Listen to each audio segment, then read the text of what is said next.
Apollon! Hei, og velkommen til Plateprat med Aurora, som skal prate med meg, som faktisk er Ruben, som du kan høre på P3 hver mandag torsdag fra klokka 7, hvor jeg byr på den beste nye musikken. Men nå den neste timen så skal vi fokusere på musikken som har fulgt Aurora gjennom livet. Vi skal rett og slett prate oss gjennom Aurora sitt liv i musikk. Så med det skal jeg også si takk for at Aurora stiller opp, og gi Aurora en applaus da.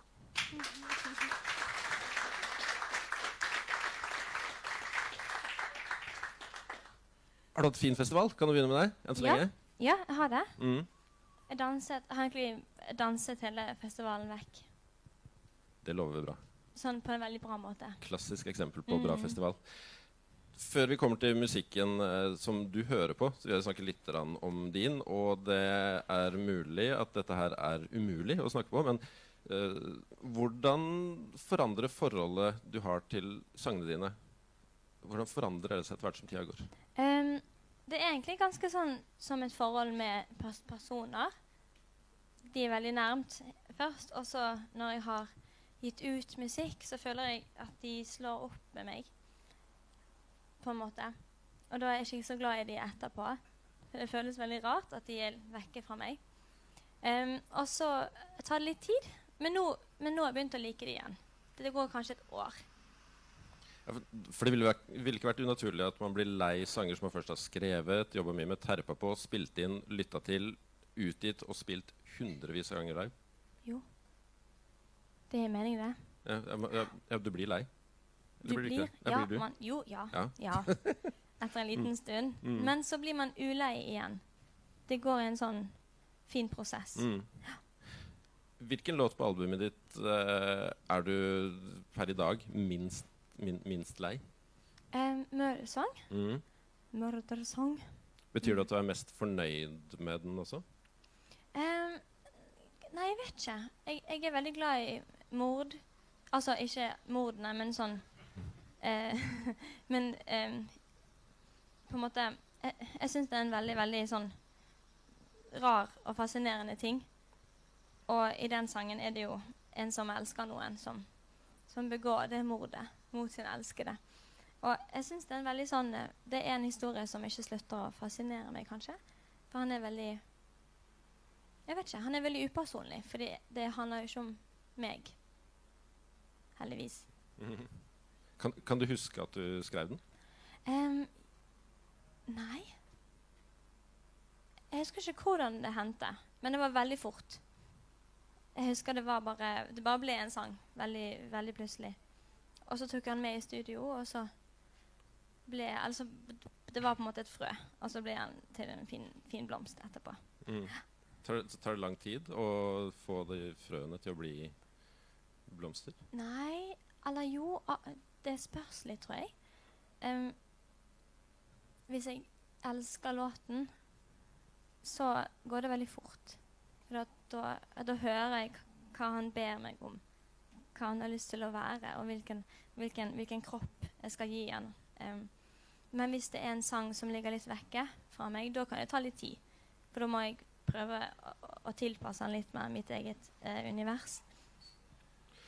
Er det noe du kan fortelle om Murdersong som vi umulig kan vite allerede? Har du en hemmelighet å avsløre om Murdersong? Er det en hemmelighet da? Han er ganske sånn rett på sak, egentlig. Hemmelighet om jeg hadde vått hår når jeg skrev han. Det husker du? Ja. Det hadde jeg. Og så er det egentlig en kjærlighetshistorie. Det er egentlig ganske romantisk. Noe jeg ikke sa innledningsvis er at vi skal høre alle sangene som vi lander på med noen av spørsmålene her også. Så da skal vi høre Murdersong på LP-plate.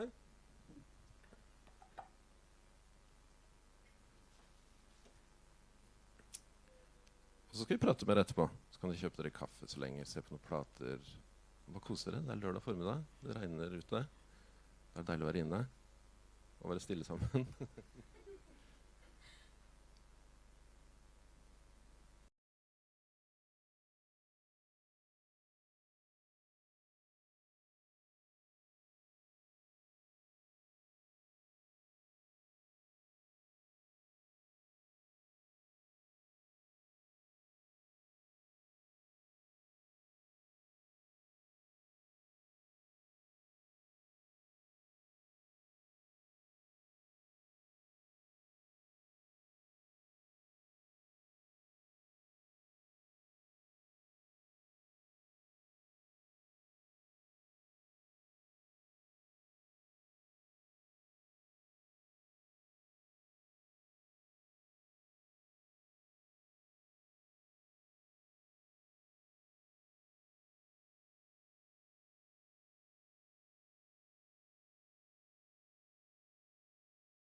Aurora på Apollon.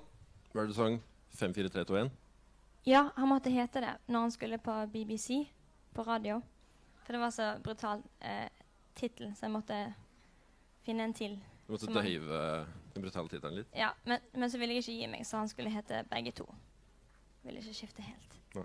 Det er skikkelig rart å sitte og til sin egen musikk. Men nå skal du slippe det fremover, for nå skal vi snakke om musikk som har fulgt deg. Og vi skal spole det tilbake så langt det lar seg gjøre når det kommer til deg og musikk, i hvert fall. Hva er det første musikalske minnet du har? Det er vel på Jeg vokste opp i Sandnes, i Stavanger. Sorry, det var en dør. Og så hadde naboen min en stein i hagen sin som så ut som en måte, tuppen på et skip. Og så tror jeg hadde fått med meg den scenen i Titanic der de står fremme i båten. Det nydelige øyeblikket. Og der den temalåten går i bakgrunnen. Jeg tror jeg bare hadde fått med meg den. Og så hadde det gått veldig inn på meg, da. Fordi jeg tror hver dag så tok jeg på meg sånn fem kjoler utenpå hverandre. Jeg hadde aldri truse på. Eller bleie, som jeg var moten på den tiden. Og så sto jeg ute på den steinen og sang det jeg trodde ordene var. Til den FIFA, var det vel jeg kalte den. Men det er vel near far, hun sier. Og det er vel kanskje det første minnet jeg har. Hvor gøy det var å stå på tuppen av det skipet og synge den. Hadde du publikum der fra nabohagen? Ja, de satt av og til i vinduet og så på. Det var veldig, veldig gøy. Men hadde du sett Titanic-filmen på det tidspunktet? Jeg tror bare jeg hadde sett litt av den. Tror jeg. Jeg må jo ha sett litt. Har du sett hele nå? Nå har jeg sett hele. Jeg pleier å slå av før de dør og sånn. Men jeg ser den veldig ofte. Du liker ikke når de kravler rundt i vannet? Der. Nei, jeg pleier å slutte akkurat etter det håndavtrykket. Jeg har kommet på den bildøren, og så pleier jeg å slå den av. Vi skal for øvrig snakke mer om film etter hvert, kan jeg avsløre. Og nå skal vi høre litt musikk fra Titanic. Ja. Kan ikke du, mens jeg finner frem en plate her, fortelle om ditt forhold til Céline Dion? Céline Dion? Egentlig så synes jeg hun er litt rar. Nei, jeg vet ikke helt hva jeg synes om Er det meg? Nei. Jo. Nei. Jo, jeg synes Jo, det er meg. Sorry, det var meg. Jeg må bare sitte helt i ro. Nei, jeg liker egentlig instrumentalen best.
aktivt interessert i musikk, sånn at du oppsøkte den selv?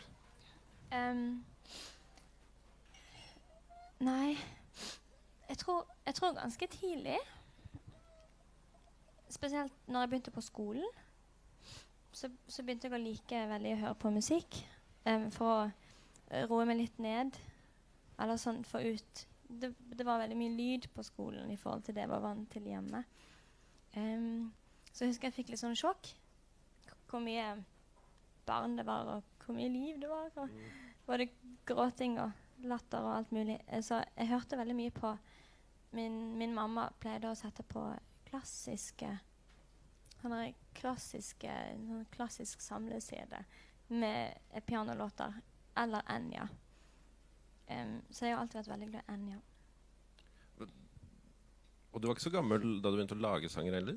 Nei, jeg var 6 år da jeg begynte å lage pianostykker, eller om man kan kalle det det, pianolåter, instrumentale, og så begynte jeg å legge til tekst da jeg var 9. Ja. Hvor mye lignet den musikken på den Aurora vi kjenner nå? Altså, jeg er veldig glad i, altså, det jeg likte, det som traff meg litt i den musikken, gjelder fortsatt ganske mye, tror jeg. Sånn, at du får en liten sånn, jeg er veldig glad i at du kan få en liten sånn time out av og til, og være et annet sted for en liten stund. Også veldig glad i melodier som beveger seg veldig mye. Jeg er veldig glad i det. Og det kommer sikkert litt fra klassisk. Ja, det vet jeg ikke. Var det mye instrumenter hjemme hos dere? Vi hadde et elpiano på loftet, men du kunne bare spille med en hånd, fordi at du måtte holde inne på knappen selv, for han var ødelagt. Så jeg spilte bare med en hånd en veldig god stund. Men så tror jeg, når jeg var rundt 9-10, jeg spilte gitar, var kjempedårlig, men da jeg spilte gitar da. Det var faktisk gitar jeg begynte å skrive låter på, tror jeg. Sikkert på grunn av Bob Dylan og Cohen og alt det der. Men så fikk jeg tok til konfirmasjonen, nei, litt før, så kjøpte vi et sånn fint piano med lakk, som var skikkelig fint. Men var det på en måte var det for familien, eller var det for deg? Og siden du allerede var skapende? Det var til meg for familien, fordi da visste de at jeg kom til å spille litt mer i stuen. Fikk de høre på enn å være oppe på loftet. Eller rommet mitt.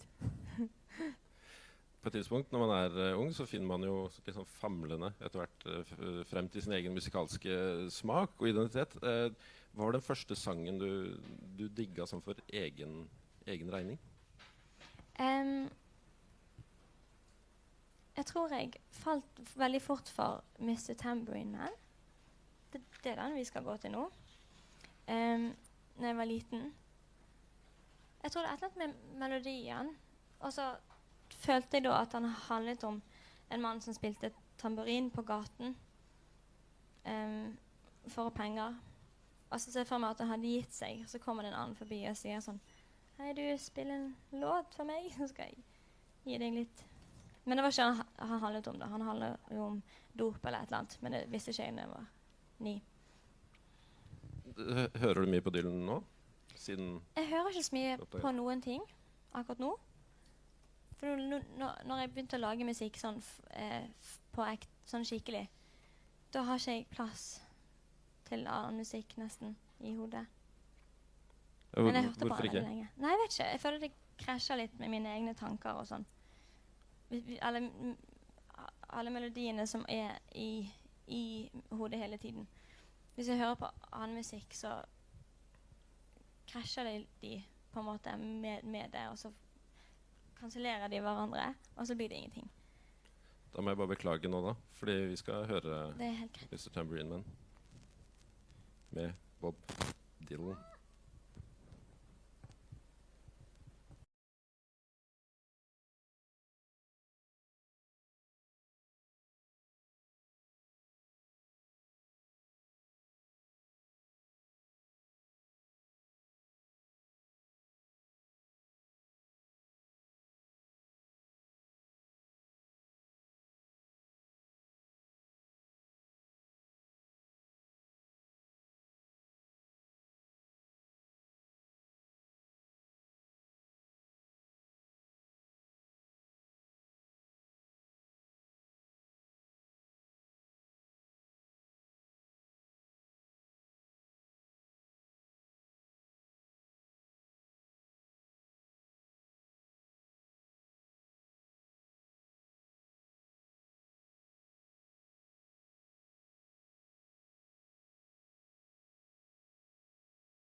med Bob Dylan der.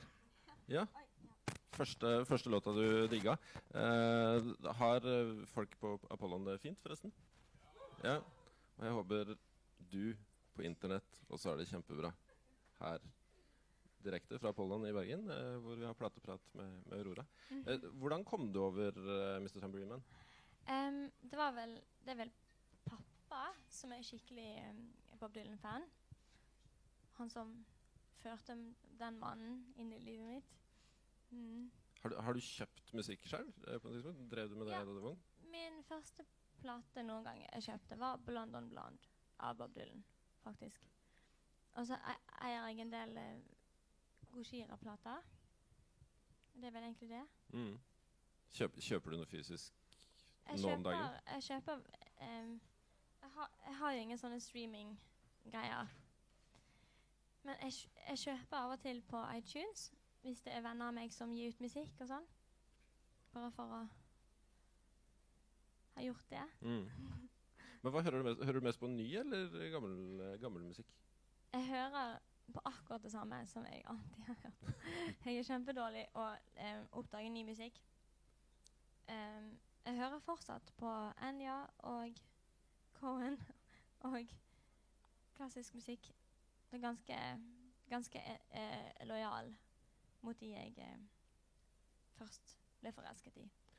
Men det høres ut som foreldrene dine har hatt veldig stor innflytelse på musikksmaken din, men du har jo også en søster. Hvor mye har hun påvirket den musikalske dannelsen din? Litt. Har jeg sagt noe om det? Nei, jeg spør om det. Ok. Altså, min storesøster Miranda er veldig glad i musikk. Sånn, og oppdager ny musikk hele tiden. Og hører på musikk hele tiden også. Og meg og hun bor jo i lag nå, så hun har alltid musikk på sitt rom. Og så har jeg et piano på mitt rom, og så har vi dørene igjen. Ja, ok. Så det branner ikke så mye. Men vi skal høre enda en låt som har vært viktig for deg, av ting foreldrene spilte hjemme. Kan du huske hvilke andre enn du har nevnt Enya og Dylan? Cohen? Ja, Fleetwood Mac. Likte jeg ganske mye da jeg var liten. Jeg vet egentlig ikke hvorfor jeg bare ble der jeg var, og gikk aldri vekk derfra. Det er et veldig sånn, jeg tror hvis jeg trenger å høre på musikk, så er det for å komme etter en litt sånn trygg plass. Sone litt ut fra fremtiden og nåtiden og dra litt tilbake. Men kan det ha å gjøre med også at du begynte å lage musikk selv? Som du sier, så krasjer det litt hvis du ja, hører på. Jeg tror det. For det var jo det var de som, hvis de sang om ting, jeg merket at, om de sang om ting jeg merket gjaldt litt meg selv, da jeg kjente meg igjen og forstod hvor viktig musikk er, så fikk jeg meg en gang lyst til å lage like viktig musikk som er på en måte, som kan være viktig for noen, og som trengs. Og ja, etter jeg begynte på det oppdraget, eller det eventyret, så har ikke jeg hørt så mye på musikk. Vi skal høre en Cohen-låt som jeg har hørt rykter om minner deg om våte klær. Ja. Hva i kråkenes navn er grunnen til det? I kråkenes navn så er grunnen til det at jeg er veldig, veldig, veldig glad i høsten. Og så husker jeg veldig godt, jeg elsker når det regner, jeg er veldig glad i Bergen. Og hver gang jeg kommer hjem fra skolen, vi måtte gå en del for å komme fra busstoppet til stuen. Eller det tar kanskje 10 minutter, men jeg tok alltid veldig mye omveier gjennom skogen og sånn, så det kunne ta en halvtime for meg å komme meg hjem. Og mye å bli distrahert av på veien. Og det var alle klærne helt våte. Og så var ofte den låten i stuen når jeg kom inn døren. Og låten, hvilken låt er det vi skal høre nå? The Partisan. Yes.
dette, det der, Ja.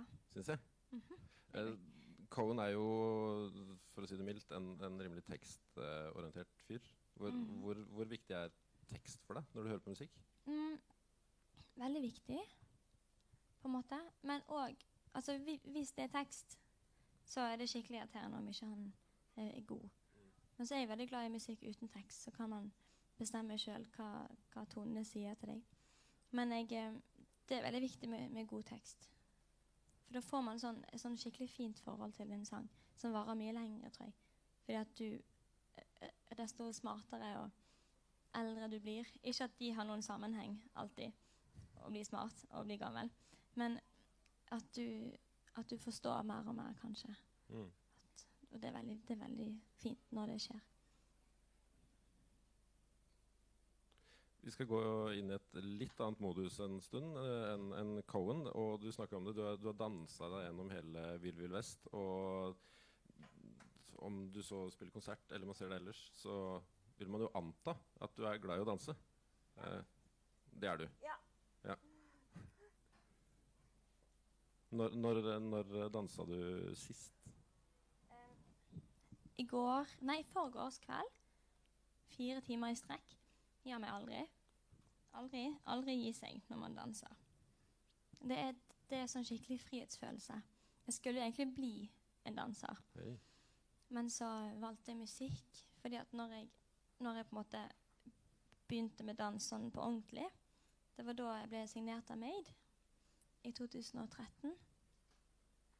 Så da fikk jeg på en måte valget for første gang. Jeg visste ikke at jeg kunne bli artist, egentlig. Men jeg har alltid elsket å danse. Men så følte jeg at jeg hadde bedre sjanse til å være skikkelig god i musikk enn skikkelig god i å danse, om det gir mening. Ja, Finne veldig min egen stemme. Det virker som du tok et riktig valg også, synes jeg. Men hvilke sjangre er det som gjør dansefoten din aller ivrigst? Altså, egentlig alt som er litt, da er jeg veldig glad i ganske sånn musikk som treffer andre ting sånn umiddelbart da, enn hjernen. At det treffer på en måte kroppen først. All musikk som treffer kroppen først, tror jeg. Jeg er veldig glad i å danse til. Inkludert, jeg husker når den kom ut, min far også var veldig, veldig glad i den låten når den kom ut, og sa dette, det er en låt. Dette her liker vi. Og det var 5 fine frøkner av Gabrielle. Hva er det som fenger danseløven i deg med den? Nei, jeg vet ikke. Han er fabelaktig. Og så synes jeg Gabrielle er fabelaktig. Og så er det, nei, jeg vet ikke. Det er et eller annet veldig fint. Og så minner det meg om sånn folkeeventyr. Sånn 5 fine frøkner ut på eventyr. Det er et eller annet med det som jeg synes er veldig sånn fint. Hvis det gir mening. Ja, tror jeg skjønner hva du mener. Ja. Men skal vi få Apollon til å danse litt, da, eller? Jeg sa du ikke skulle spørre om det. Jeg spør om vi skal få Apollon til å danse litt. Vi skal se på de. Ok.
Gabrielle på Apollon, takket være Aurora. Det her får deg jo til å danse, og musikk både kan og skal jo, spør du meg, røre ved hele følelsesregisteret. Når du lager låter, er du bevisst da, eller hvor bevisst er du hvilke følelser du eventuelt spiller på? Nei, det er egentlig veldig alt i ett, egentlig. For jeg kan ofte begynne å... Altså, jeg tror mine følelser ligger veldig tett. Egentlig alle sine. Sånn om du vil le eller gråte, eller... Jeg griner ofte når jeg ler, og ler ofte når jeg gråter. Og jeg synes det... Nei, jeg vet ikke. Det er veldig magisk når det er på en måte en sang som får deg til å føle på alt. Jeg elsker sånne glad låter som er veldig triste. Hvis det er mening. Ja, De høres glad ut, men når du stuper dypt inn i de, så innser du at de er kjempetriste. Men når du hører på musikk, setter du på det som musikk etter den stemningen du er i, eller setter du på musikk for å komme i en stemning? Jeg er ikke så glad i å... Altså, hvis jeg hører på musikk, er det ofte hvis jeg er lei meg, tror jeg. Eller hvis jeg vil danse. Det er egentlig de to mest. Jeg liker, spesielt hvis jeg er lei meg, liker ikke så godt å høre på musikk som dyrker sorg. Liker å høre på musikk som er ikke for utfordrende for sorgen, men som gjør det litt enklere. Litt sånn rolig musikk som spiller på, som er trist med litt lys i, kanskje. Så jeg liker veldig godt å finne ut å høre på musikk for å ta meg et sted, et annet sted. Hva slags musikk gjør at du presser på i tårekanalene dine? Alt som blir fremført med masse nerve. Og alt fra trist musikk til veldig fin kjærlighetsmusikk til spesielt veldig glad i Edith Piaf da. Det har jeg lært veldig av min søster Victoria, som hører mye på Edith Piaf når hun lager mat. Og det gjør hun ofte. Og så har jeg blitt veldig glad i Edith Piaf. Og det er en sang som ofte får meg til å føle, eller gråte fordi at det er fint. Ikke fordi jeg blir trist, men fordi at det bare er veldig vakkert. Og tårer skal renne på Apollo nå. Vi skal høre Edith Piaf. Kan du språket hun synger på? Kan du språket Edith Piaf synger på her? Ja. Ikke så mye. Jeg tror hjertene våre kan det. Uansett om ikke vi forstår, om ikke hjernen helt forstår, så tror jeg hjertet forstår.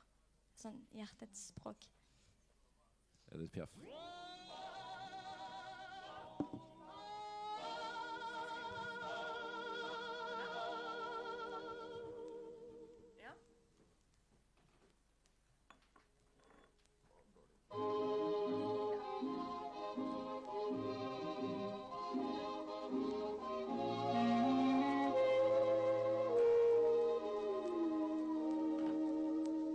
Des yeux qui font baisser les miens, un rire qui se perd sur sa bouche, voilà le portrait sans retouche de l'homme auquel j'appartiens.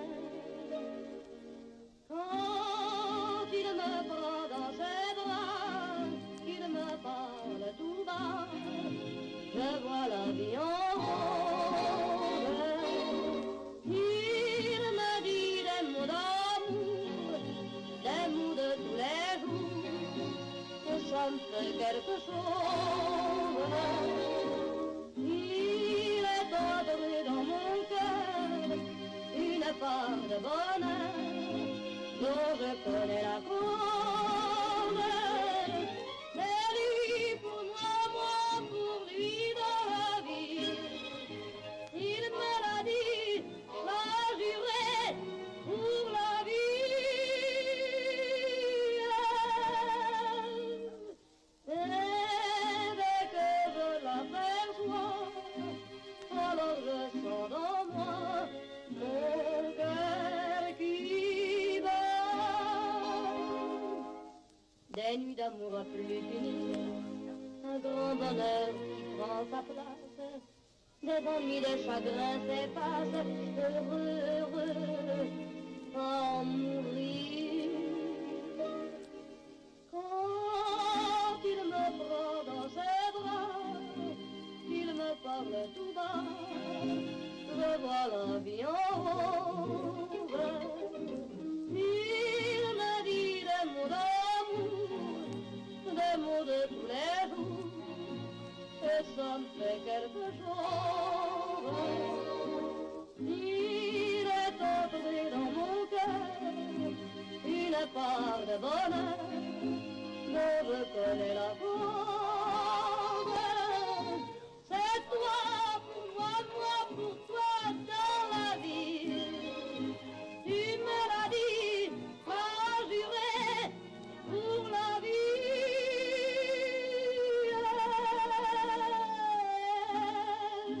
Dès que je t'aperçois, alors je sens dans moi mon cœur qui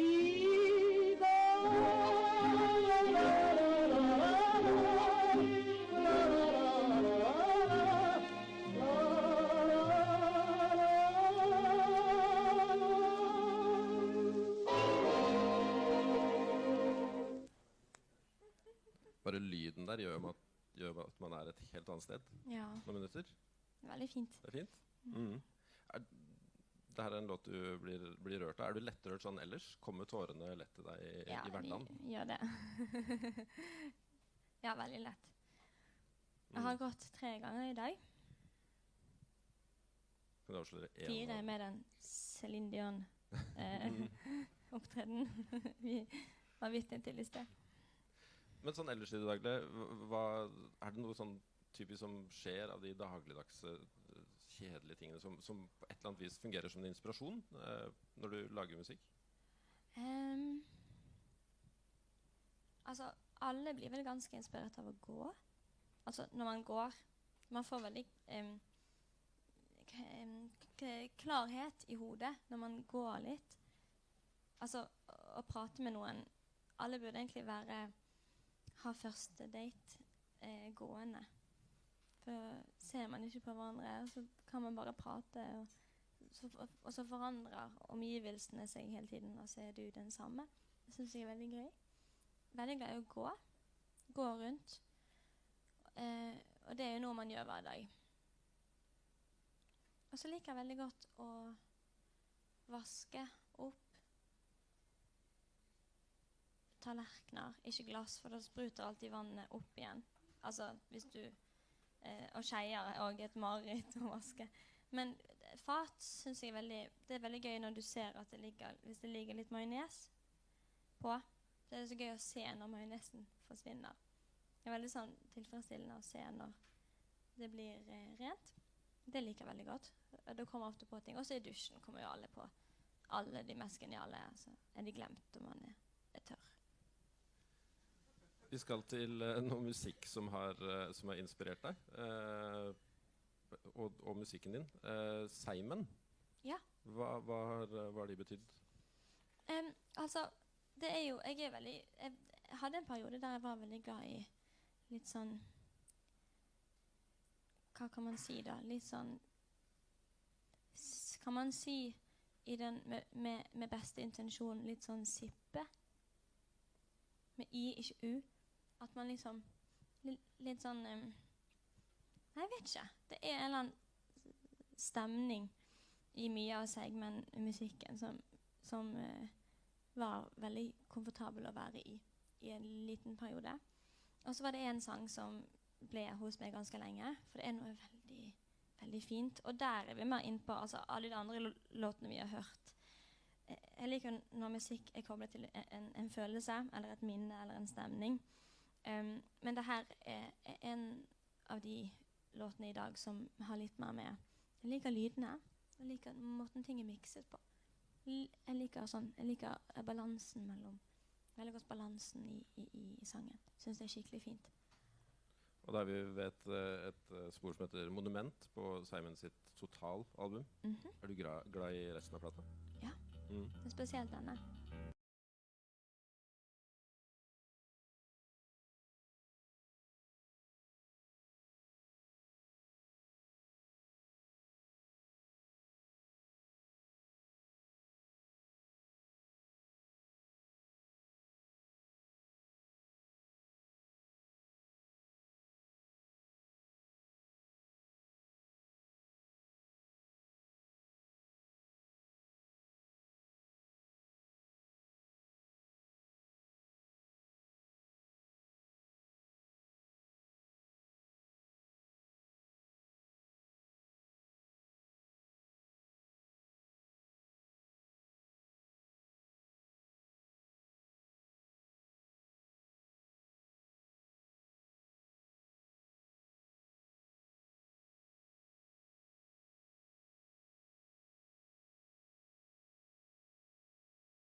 Det er det eneste, da har du bred musikksmak hvis det er det eneste du... Ja, det hører jeg ikke så mye på. Nei. Ofte når jeg kjører Uber i England, så er det veldig populært. Når jeg sier at jeg driver med musikk, og så viser de meg at de også driver med musikk. Og så er det... faller ikke helt i smak. Nei. Det vi hører her nå, hva er dette? Beste spillelisten noensinne. Det her er den ene låten jeg virkelig kunne ønske at jeg skrev. Hvorfor det? Hva er det som er fantastisk med det? Teksten. Nei, det er ikke en tekst. Men jeg synes... nei, jeg vet ikke. Hør på det da. Det er nydelig. Jeg er kjempeglad i Harry Potter. Visste du det? Men Alle vet det.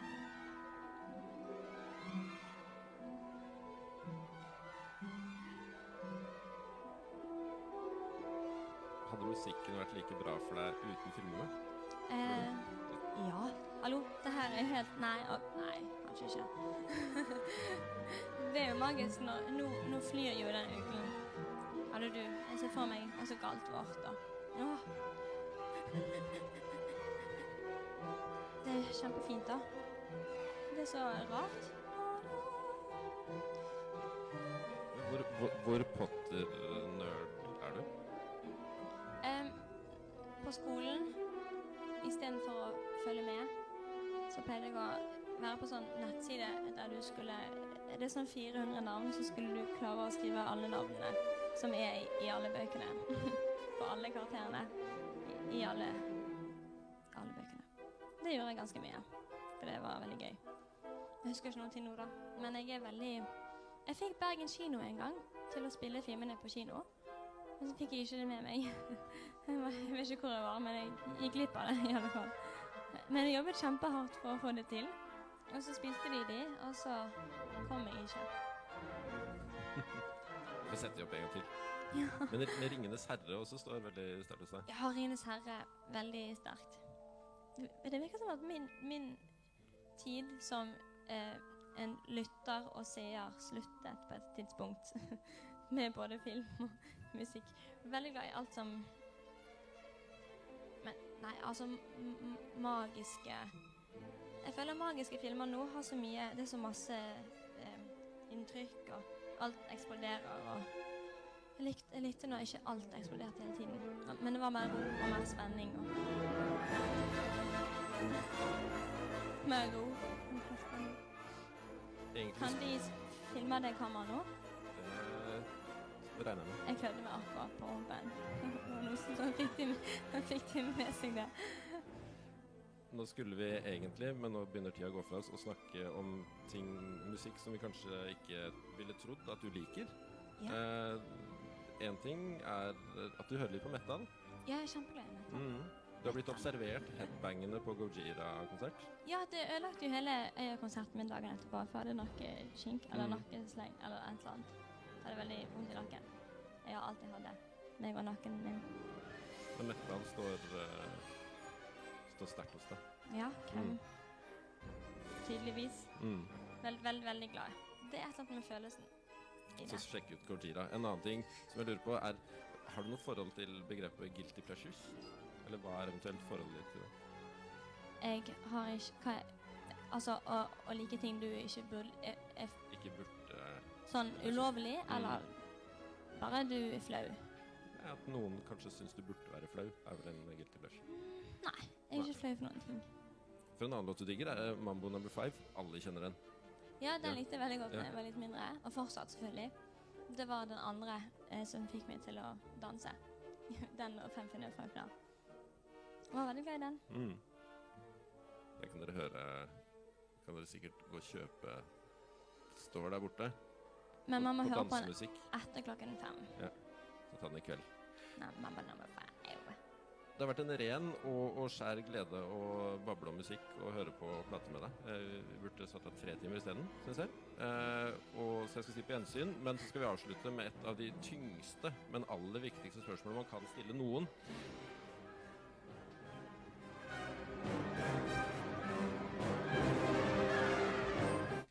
Hva er tidenes beste låt? satt ut av den musikken. Hva er tidens beste låt? Har jeg sagt det? Hva er tidens beste låt? Den er, Å ja, også, å ja. den er også relatert til en film. Ja. For øvrig. Denne låten elsker jeg mer enn mitt eget liv og min egen familie. Sorry, Victoria.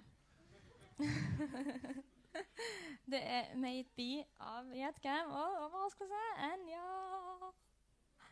Det er det eneste jeg hører på. Enya, selvfølgelig. Hva er det med den låta som gjør den til tidenes Nei, beste? på et eller annet tidspunkt så sier hun hva sier hun da? Nei, det har jeg glemt, men det er veldig fint. Ja. Aurora, tusen hjertelig takk for platepraten. Ja, takk for at du hadde meg. Sorry for den veldig randome listen av forskjellige nydelige kunstverk. Den er veldig fin, synes jeg. Legger hele spillelista ut på streamen, som man finner på NRK P3 sin Facebook. Og så Kan dere høre på den hver dag, sånn som jeg gjør?